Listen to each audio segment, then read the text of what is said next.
Greetings from South Louisiana. You are looking at a 2010 BMW F650GS. And this is going to be a very amateur but hopefully helpful review. I was kind of compelled to make this because when I was looking at this bike, I couldn't quite find as many videos as I would have liked of this particular one. Now, of course, the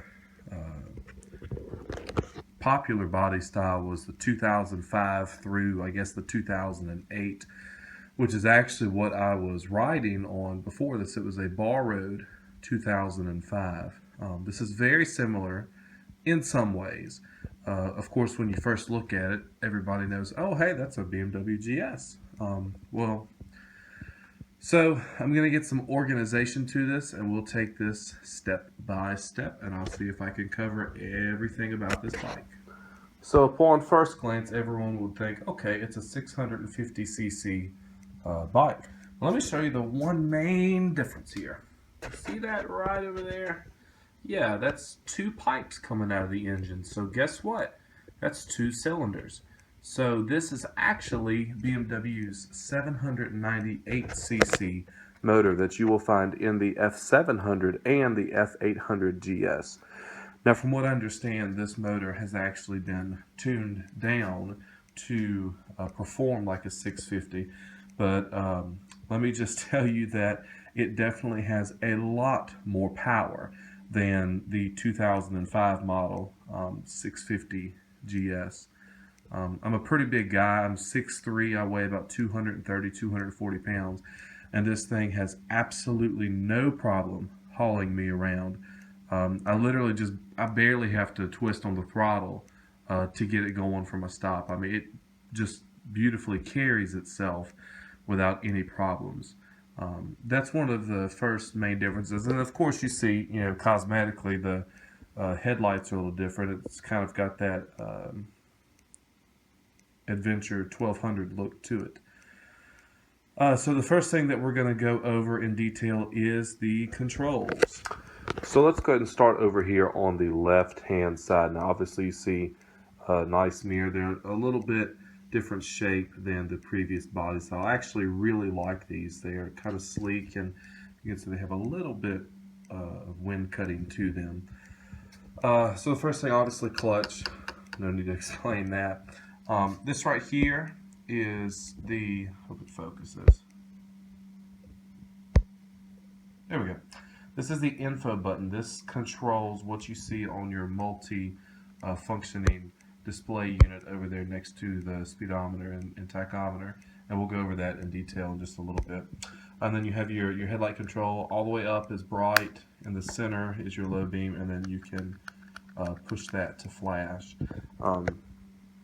You've got your horn right here, and then this is your left turn signal. That's another difference between this body style, this year model, and the previous one. Instead of one switch, you actually have two switches, and I'll show you the other one over on the other side. And this is your ABS control. You have the option of turning it off for if you do off-road riding. I will tell you that the ABS works brilliantly.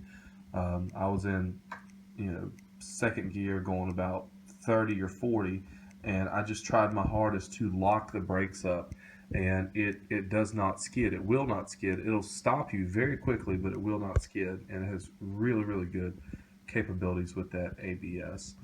And so moving on over to the right hand side, everything typical over here. And I had to do a lot of research before I bought this bike to see what this ugly thing up here was. This is the brake fluid reservoir. Doesn't really get in the way, but it does tend to bounce around a lot when I'm on the road. But BMW assured me that there's nothing out of the ordinary there. So over here you have your throttle, and then kill switch and the start here. This is probably one of the only problems that I have with this bike is where this is located. On the previous one, it was right here in a really convenient spot. This one, I've got pretty good sized hands, so it's really not that big of a deal for me to reach up here at my thumb and turn it or try to start it, but people with smaller hands might find it difficult. And as you see, the switch can go either left or right to kill the engine. Center is on, ready to go. start. Heated hand grips, oh my gosh, I don't know what I would do without these things. Haven't had to use it on high yet, but on low your hands get pretty warm. But that's off and low and high, and it works on the left and right side. It's beautiful. Now this is your right turn signal paddle, and this is your cancel button. It cancels both.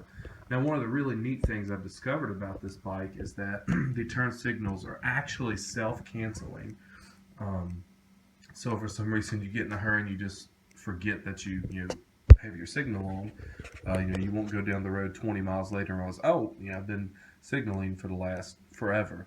And I'm not exactly sure what makes it cancel. I don't know if it's a timeout or if it is able to sense when you make a turn. I'm not sure how that works, but it works really well, and it's something that I really appreciate because I do tend to forget to cancel them. And probably this is a reflex problem, since the cancel button is over here next to the right paddle. I did find myself the first couple of rides trying to cancel the left one with my horn, and you can just imagine how well that worked out. So that's your basic hand controls. And next we're going to look at the instrument cluster. So let's see if we can go ahead and take a good look at the instrument cluster. And like I said earlier, this is the info button. This will kind of change what you see on that. Before I turn the ignition switch on, I will tell you that this bike does something called a pre-ride engine check. And you do need to let it go through that. At least that's according to what the user's manual says. And basically all it does is it just checks itself to make sure, hey, am I ready to get on the road? It flashes the warning lights, it sweeps the gauges, and I think it just kind of gives itself a brain check, if you will. So I'm going to show you what that looks like, and probably, I think it's right up here in this corner, you'll actually see a little symbol that looks like an engine, and that's saying, hey, don't start me yet, I'm not ready. But this is what the pre-ride engine check looks like. And now it is ready to start. Your ABS light will flash until you kind of get moving, and it's no big deal. Now whenever you turn it off with the ABS switch, I think it'll actually stay on solid red. So if you look here on your multifunctioning display, the top line is the clock, and that will pretty much stay there. Whenever you hit the info button, the third line is going to change. That's this right there. Right now it is on the temperature. I think that that only registers when the bike is running. I'm not sure where the sensor for that is, but it's extremely accurate. So you hit it, and see over on the left side, there's this little circle with the line through it. That means average, and then this over here is your speed. So average speed, since I've reset it, 35 miles an hour. Average, and the gas pump, average fuel consumption, 59 miles to the gallon. I'm super impressed with this, considering that, for the past, day, I've been riding at a constant 70 miles an hour, just about, minus traffic, of course, but 60 miles to the gallon is phenomenal for me. I mean, I drive a full-size pickup truck, so this is dreamland. The next thing is this is instantaneous fuel consumption, so it'll actually tell you how many miles to the gallon you're getting at that at that moment. That's really cool. This is miles till empty, and then of course back to the temperature. And then over here, there's these two almost hidden little buttons. This controls the top line. I'm sorry, not the top line. This is for your trip and your stopwatch. It has a stopwatch that you can use, I guess, to time your trips. Anyway, so the odometer and the stopwatch, and then the second line, the second button, will bring you to your trip readings. You have 2 trip readings. And to reset them, you just hold down whatever button it is that you have to use to get to it. So like if I want to reset trip 1, I will just hold down this button once I get to it, and it'll zero out. And then to set your clock, you hold the top button, and then the hour will start flashing, and you click, until you get there, and then I think you press it, you hold it again, then it goes to the minute, and click till you get there, and then press it one more time, and it finals, it closes out. So you've got a nice big fat neutral light right there. You've also got a gear indicator right there smack dab in the middle. And this is going to spoil me extremely. And of course, on the left side is the fuel gauge, on the right side is the engine temperature. Over here, you've got all sorts of warning lights. I'm going to cut it off and turn it back on so you can see all the warning lights. You've got oil, fuel, hazard light, and then the headlight indicator as to whether you have it on the high beam or not. And from what I understand, if for some reason when you go to start it and that little yellow hazard light is still flashing, something's wrong. So just be prepared for that. And I know that in the video you can see another N, but that's just a glare from the glass, so it's not like a projection or anything. And right here at the bottom of the tachometer you have an RPM light, so it's like, hey, when it lights up, yeah, it's time to shift. So anyway, that's about it for the instrument cluster, and I'll go ahead and start it so you can see what it idles at.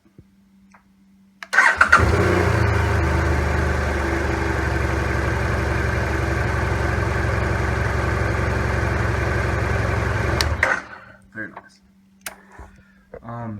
So next we're going to talk about some of the hardware that comes on the bike, and kind of what to expect whenever you buy one from the dealership. So as you can see, the bike is currently on its center stand, and I was extremely relieved at how easy it is to put this thing on the center stand. And really the easiest way that I found to do it is, I kind of hold on right here, and then I put it down, and I put my foot on the flat peg and on this one. Obviously, I don't typically do it when I'm barefooted, but that's just how we roll out here. So I'll put my foot on that, and then I would kind of push my knee up against, where the passenger foot peg goes. Now, don't touch that. That's extremely hot. But you can safely put your knee right here, especially when you have riding pants on, and just kind of push back with your knee in this manner, while you're pushing down on the center stand, and then just simply pulling back, not up, but back on the handlebars, and it just pops right up on the center stand. And this is, obviously change your rear tire and all, but gives it so much more stability whenever it's like this. And it seems like the side stand is a lot easier to operate than on the previous body style. I've got some pretty big feet. My boots are size 15, and on the previous one it was really hard for my heel to find this little catch right here. But now it's super easy to find that. And so anyway, some more hardware stuff. You have the passenger foot peg, so if you want to ride two up. Excuse me. Gear shift, obviously, I don't have to explain that too much. We'll work our way around to the front here. You can definitely see the difference with the headlights. There's 3 bulbs in here. There's this little tiny one down here that comes on whenever you engage the ignition switch. They call it your parking light. And up here is your low beam, and over here is your high beam spot. And I'll tell you that I am extremely impressed over how bright these things are. You do have the option to adjust the angle at which these shine, and I'm not sure if the previous owner did, but I can tell you that they are in the exact perfect location right now. They even on low, they light up the ditches on both sides of the road. So you see the turn indicators. These are actually LED on here. I think you can get a conversion kit to convert the headlight to either HID or LED, which I'll probably be looking at soon. Now, when I first walked up to this bike, the first thing I asked was, are they serious about that windscreen? I mean, seriously, let me show you just how small it is. So my hand pretty much covers, from top to bottom how big it is. I've already ordered a windscreen to put on it because this one offers me no protection. Like I said, I'm 6'3", and I set up really straight when I'm on the bike, so I mean it gives me nothing, no protection at all. But that's just a minor thing. It's not really that big of a deal. And then over here, just your typical, foot brake peg, passenger peg. The previous owner added a chain guard over here, which is really nice. It'll keep stuff from falling on it, or the passenger from getting their bootstrap caught in it or something. And it kind of has a front fender up here to keep keep the mud from splashing. It's really dark right there, but to keep the mud from splashing up on the bottom of the bike. So over here in your back turn signals, the back tail lights are LED, extremely bright. And another difference with this one, if I remember right, as opposed to the last body style, is that the exhaust is over here on the left-hand side. Not sure why, but it doesn't really make that much of a difference to me. This one did not come with the classic bars back here. The other GS that I rode had bars back here, and I could really help get up on the center stand or just tie stuff down. And the little trunk is gone. On the other one, you could put your key in there and pop open it, just big enough of a space to put documents in, but again, minor. And the other unique thing, fuel is back here and not up there. I can't tell you how many people that I have seen try to put gasoline right, where's it at? Must be on the other side. On the other GS, there's a oil reservoir fill up here, and I've seen so many people try to put the gas inside. So I started talking about some accessories, the chain guard down there, and the previous owner put this nice, extremely convenient pouch on here. I think the name of it is Joe Rocket. I didn't realize how convenient this would be. It holds a good bit of stuff, and it's held on by magnets. Really cool. He also added a plug for a trickle charger, which is extremely cool because you don't have that wire just dangling somewhere. The other thing that I discovered that they added is what I call makeshift cruise control. It's actually a throttle lock. So to engage it, you twist it to the front, click, and then watch this. And when I let go, it stays. Now, it never puts it in a spot where you can't, put it back, but you just twist it back, and to disengage it, you twist it to the front, and boom, there it is. Really nice for stretching your hands out on a long trip. But that is just about all I think I'm going to cover on this. If you have any general questions about the bike, just let me know, and I'll try to answer it the best that I can. I really hope that this was a little bit helpful. I know I was kind of looking for something like this when I was shopping for the bike. But anyway, if you have any questions, just let me know. Everyone have a very blessed day.